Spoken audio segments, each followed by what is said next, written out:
কংসের কারাগারে, তাই কি না? তাহলে কংসের কারাগারে যখন জন্ম হয় তখন কৃষ্ণ হয়ে জন্মায়নি, জন্মেছিল নারায়ণ হয়ে। 4 হাত শঙ্খ চক্র গদাবদ্ধধারী নারায়ণ দর্শন করেছিলেন মা দেবকী তার গর্ভের সন্তানকে। তাহলে জন্ম হলো নারায়ণ, আর আমরা পালন করি কি কৃষ্ণের জন্মাষ্টমী, নাকি? আপনারা কৃষ্ণের জন্মাষ্টমী করেন? করেন? তাহলে কৃষ্ণের জন্মাষ্টমী আমরা পালন করি। জন্ম হলো তো নারায়ণের, তাহলে আমরা কৃষ্ণের জন্মাষ্টমী কেন পালন করি? জন্ম হয়েছিল 4 হাত নারায়ণ শঙ্খ চক্র গদা পদ্মধারী। এখন 2টা হাত আছে আর 2টা হাত নাই। বলো বলো 2 হাত গেল কোন জায়গায়? বলো বলো 2টা হাত আছে কোথায়? তোমার ধারে দ্বিতীয়বারে ইহাই জানতে চাই।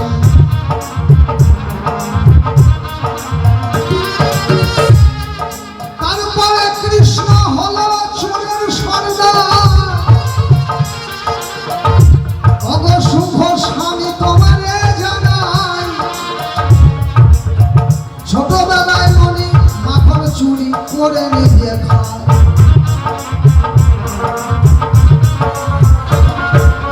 ছোটবেলায় কৃষ্ণ মনি মাখন চুরি করে দিল। একটু যখন বড় হলো বৃন্দাবনে ব্রজ গোপীর বসন চুরি করে। বলো মেয়েরা নদীতে চান করতে নেমেছে, যাদের লজ্জা হরণ করে।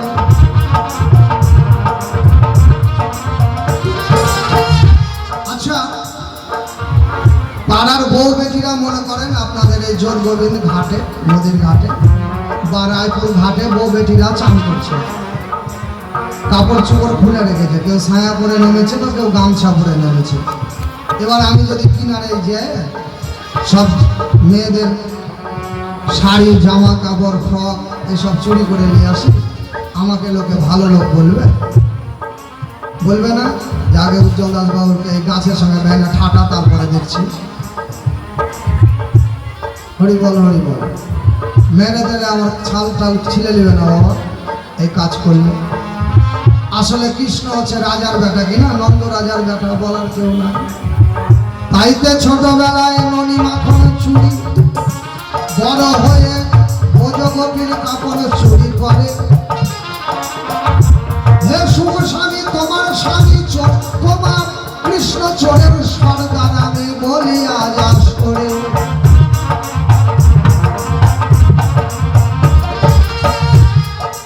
কালিয়া বহের তীরে একটা কদমের গাছ ছিল, সকল গাছ মরে গেল, ওই কদম গাছটা বেঁচে গেল। আবার কদম গাছেই সেই কৃষ্ণ করে অনেক লীলা। যে কদম গাছে কৃষ্ণ এত লীলা করে, এত দুনিয়াতে গাছ থাকতে কদমের গাছ কেন তুমি লীলার গাছ বেছে নিলে? কত নিম গাছ, ওষুধি গাছ, কত বট গাছ অত্যন্ত অক্সিজেন দেয়, শীতল ছায়া দেয়। চন্দন গাছ কত সেন্ট দেয়। এত দামি দামি গাছ ছেড়ে একটা অসার গাছ, যে গাছের ফুলটাও কোনো পূজায় লাগে না।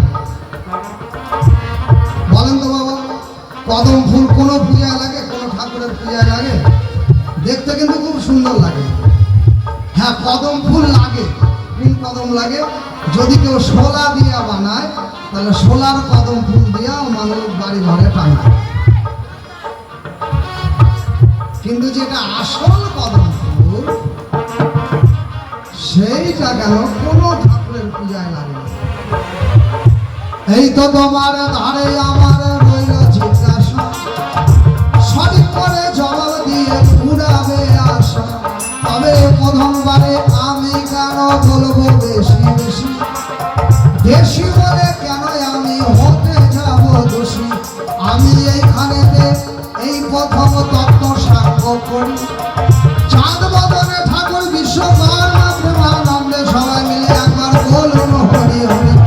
চাঁদ বদনে ভরতবানে বলুন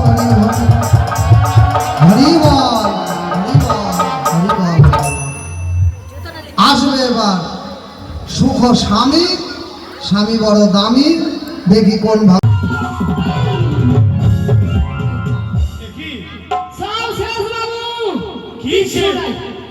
কি শেষ হয়েছে? কিচ্ছু নাই বাবু, সব শেষ। আরে বলবেন তো কি শেষ হয়েছে? বলো বাবু, আপনার যে নবলক্ষ বাগানটা ছিল না, হ্যাঁ। সব পুড়ে ছাই বাবু। তাই নাকি? হ্যাঁ বাবু। আমার ওই নবলক্ষের বাগান পুরে ছারখার হয়ে গেছে। ছারখার হয়ে কিচ্ছু নাই বাবু, কিচ্ছু নাই। তাই? হ্যাঁ। বেশ, চল দেখি আমি সেই বাগানটি আমি উদ্ধার করব। রাস্তায় হয়ে চলো। আর বিলম্ব করে বাবু,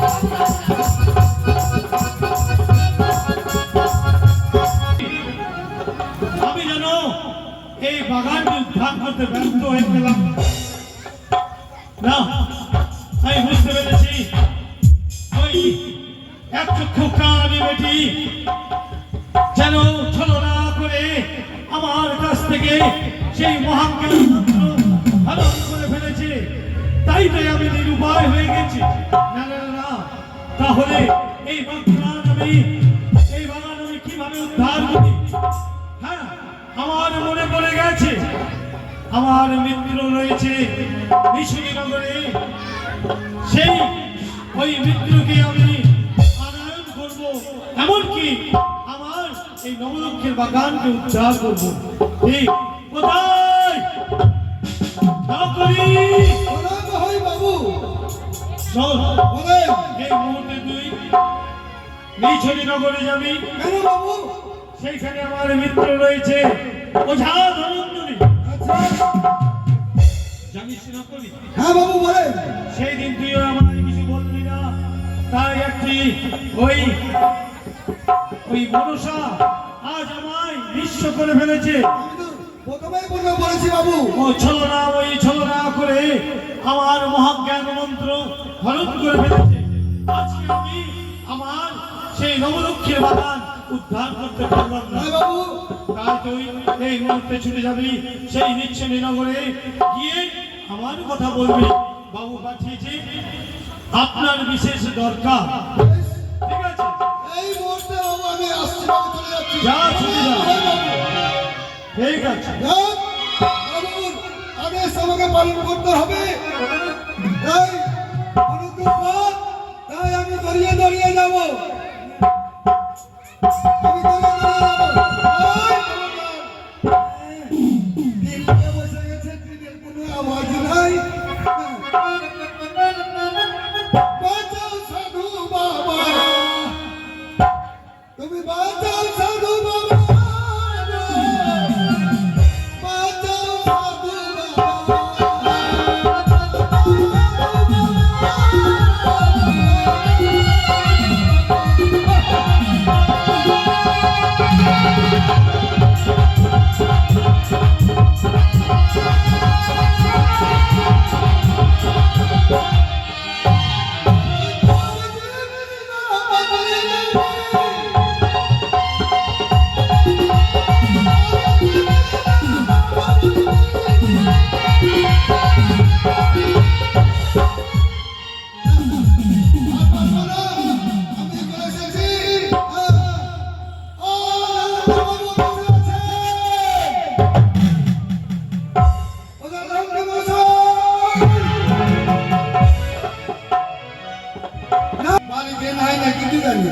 সারা শরীর কিচ্ছু নাই।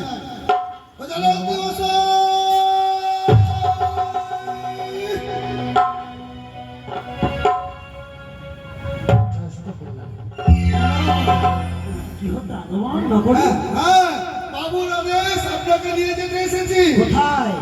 কেন? এই চম্পলনগরে সম্পূর্ণ নবলক্ষর বাগান পুড়ে ছাই হয়ে গেছে। আর যে বাবুর মহাজ্ঞান মন্ত্র ছিল সেটিও হারিয়ে ফেলেছে। তোমার বাবুর নবলক্ষের বাগান ধ্বংস হয়ে গেছে। হ্যাঁ, কিন্তু তোমার বাবুর কাছে মহাজ্ঞান মন্ত্র ছিল, সে তো পুনর্জীবিত করতে সেও হারিয়ে ফেলেছে বাবু। হারিয়ে ফেলে। হ্যাঁ, ওই জন্য বাবু বললো আপনাকে নিয়ে যেতে। বেশ, তুমি দিয়ে সংবাদ দাও, আমি আসছি। বেশ, শুনলাম। প্রণাম। আশীর্বাদ করো। কমলা, কমলা,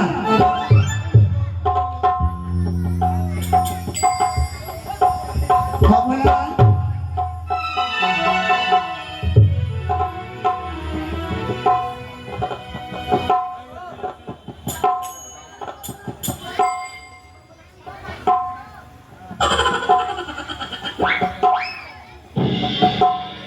কোথায় তুমি একেবারে শুনে দিলে। প্রণাম। তোমাকে বহুদিন পূর্বে বলেছিলাম আমার চম্পলানগরে এক বন্ধু আছে, আমার মৃত্যু বলেছে, তাই আজকে তার বড় বিপদ, সেই বিপদে আমি যাচ্ছি। না স্বামী, কেন? তোমাকে আমি সেখানে যেতে দেবো না। ওগো, তুমি যখন বললে হ্যাঁ হ্যাঁ, যে আমি যাব ওই চম্পলা নগরে, বুকটা কেন দুরদুর করে কেঁপে উঠল। শোনো কমলা, বড় ভালো পৃথিবীতে এসেছি মানুষের সেবা করার জন্য। মানুষের হয়ে মানুষের সেবা যদি না করতে পারি, কিসের আমি মানুষ? আমি তো জানি স্বামী, তুমি দেশের সেবা করো, দশের সেবা করো, এই তোমার ধর্ম, সবাইকে রক্ষা করো। কিন্তু আমি তো কোনোদিন তোমাকে বাধা দিইনি গো। আজকে তুমি বাধা দিচ্ছ কেন বাবা? বড় ভয় হচ্ছে। ভয়? মন চাই না আমি তোমাকে সেখানে যেতে দিই, না জানি তুমি সেখানে গেলে আমাদের বিপদ হবে গো। কোনো বিপদ হবে না। শোনো কমলা, তোমাকে একটা দুটি বাসি দিয়েছি, দুঃখের সংবাদ হলে দুঃখের বাসিতে টান দেবে। 6 মাসের পর আমি 6 বার আসবো।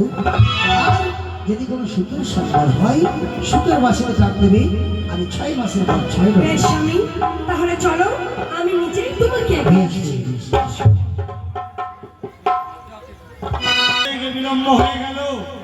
আমি ওই বিষয়নগরে আমার নকরিকে আমি পাঠিয়েছি, কিন্তু সে এখন পর্যন্ত কোথায় আমার মিত্র বরকে নিয়ে কেনই আসে না।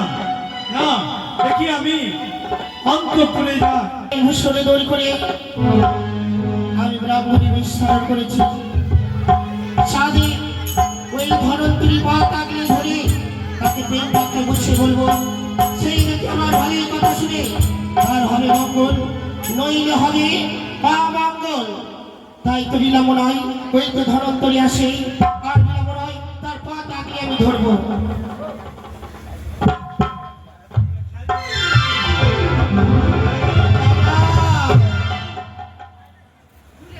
কে তুমি?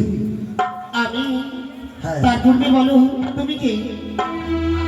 আমি তো, তুমি আমাকে চেনো না, তুমি কোথায় থাকো? আমি আজ ব্রাহ্মণী, আমি ওঝা ধনকরী, নাম শুনেছি? ওঝা ধনন্তরী। হ্যাঁ, তাই এত রাত্রে কোথায় চলেছি? আমি চলেছি চম্পলা নগরে। চম্পলা নগরে? হ্যাঁ। কি বাখানিতে চলেছি তুমি? কি জন্য চলেছি? হ্যাঁ। শুনেছি যাদের সঙ্গে পদ্মাবতীর সঙ্গে বিবাদ, সেই বিবাদে তার নবলক্ষের বাগান ধ্বংসন করেছে পদ্মাবতী, তাকে পুনর্জীবিত করে। তাই? হ্যাঁ। ও, কিন্তু তুমি কে? তুমি আমার এক এক করে প্রশ্নের উত্তর চাইছো। ও আমি কে? তবে তুমি দেখতে চাও আমি কে? বলো বলো, তুমি কি? তুমি আমায় চেনো না? না না না, আমি তোমার মতনই মানব। আমার মতো মানুষ? হ্যাঁ। তবে ওঝা ধনকরীর সম্মুখে যে এসে দাঁড়াবে তার এখনো সাহস হয় না। শোনো, আর তোমাকে আমি একটি কথা বলি, তুমি এই রাজসূতে কর্ম করতে তোমার কি প্রাণীর মায়া নয়? আমার প্রাণের মা। হ্যাঁ। শোনো, এসেছি মানুষের সেবার জন্য, আর 6 মাসের সাথে তারা রোগীকে ভালো করার জন্য। আমার কোনো প্রাণে ভয় নাই, পৃথিবীতে এসেছি অমরত্ব লাভ করে। তাই অমরত্ব লাভ করে এসেছো? হ্যাঁ, তোমার কোনোদিন মৃত্যু নেই? আমার মৃত্যু নেই। এই তোমার ভুল ধারণা। কেননা মানব কুলে জন্ম নিলে সকলের মৃত্যু আছে। তাই তোমাকে বলি, তুমি ওই কর্ম করতে চেও না। কি বললে? হ্যাঁ। তুমি আমায় বাধা দিচ্ছ, তুমি কে? তোমার স্বরূপটা একবার দেখতে পারি? ও, তবে তুমি দেখো আমি কে।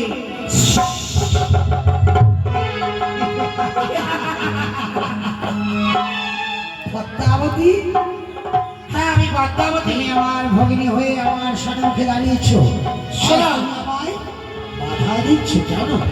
তোমাকে আমি বলছি, বাক্যে বলছি, তুমি যেও না আছো এই চম্পলাতে, এতেই তোমার মঙ্গল হবে, নইলে কিন্তু তা হবে অমঙ্গল। অমঙ্গল? হ্যাঁ, সে অমঙ্গল হবে। বলো শুনি।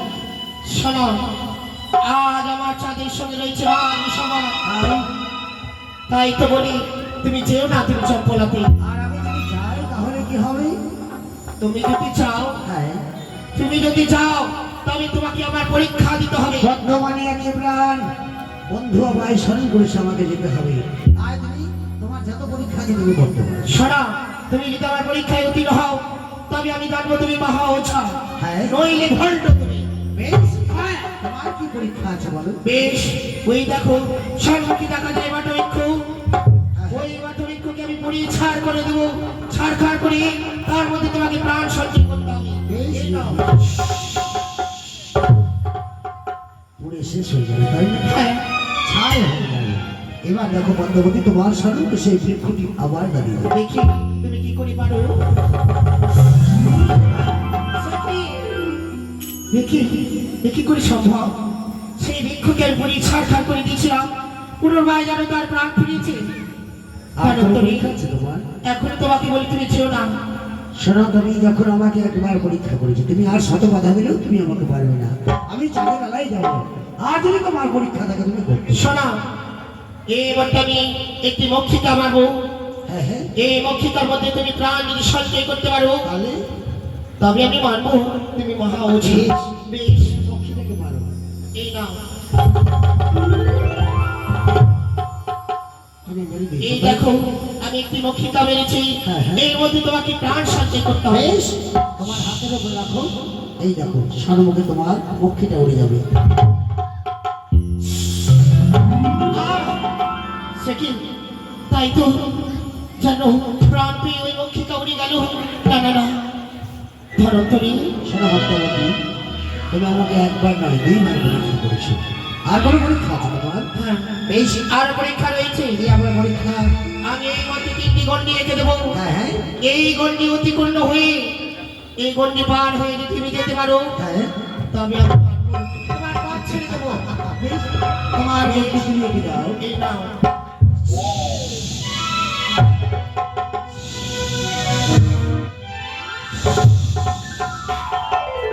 এই দেখো, এই গণ্ডি আমায় পার হয়ে যেতে হবে। এই গণ্ডি তোমায় পার হয়ে যেতে হবে।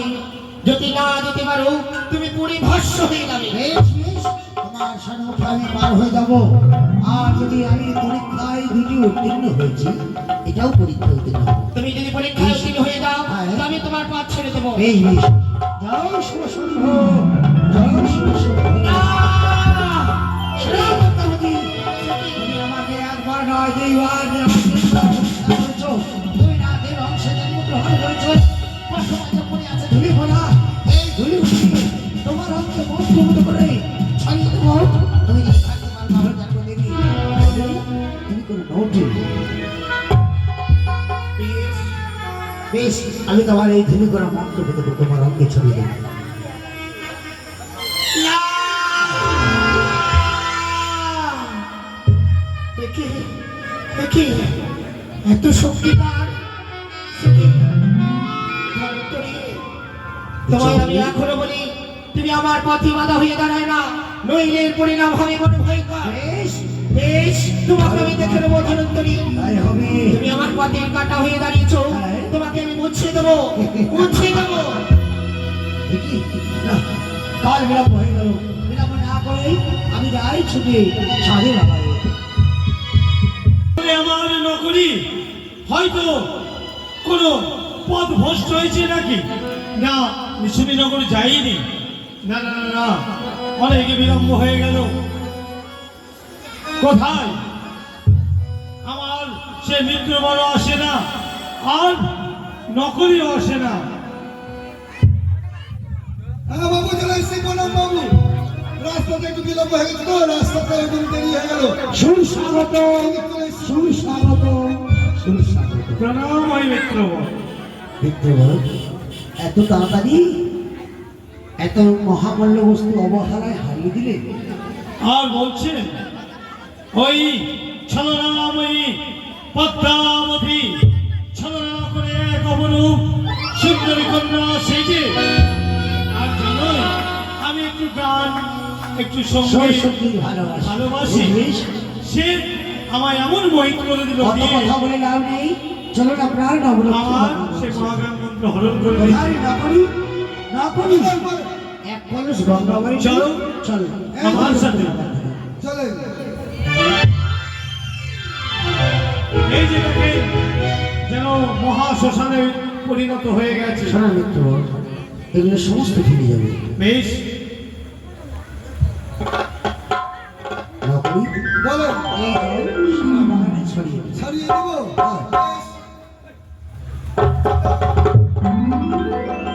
দেখি আজ যেন আমার সতেজ বাগানে পরিণত হয়ে গেল।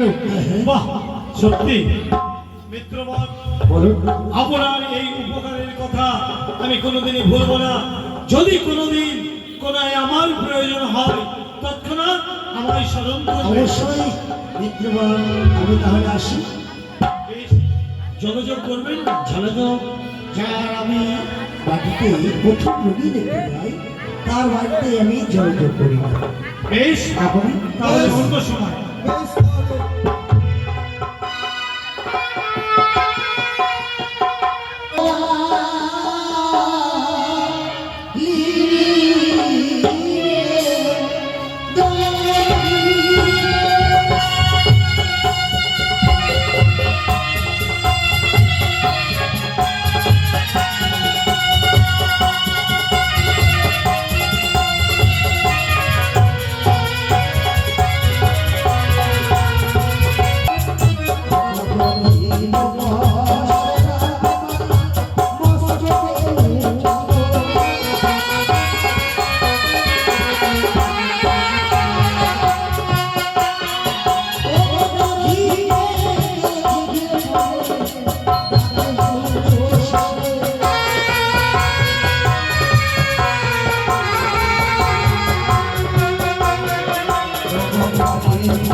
আজকের মতো আমরা রেখে যাচ্ছি।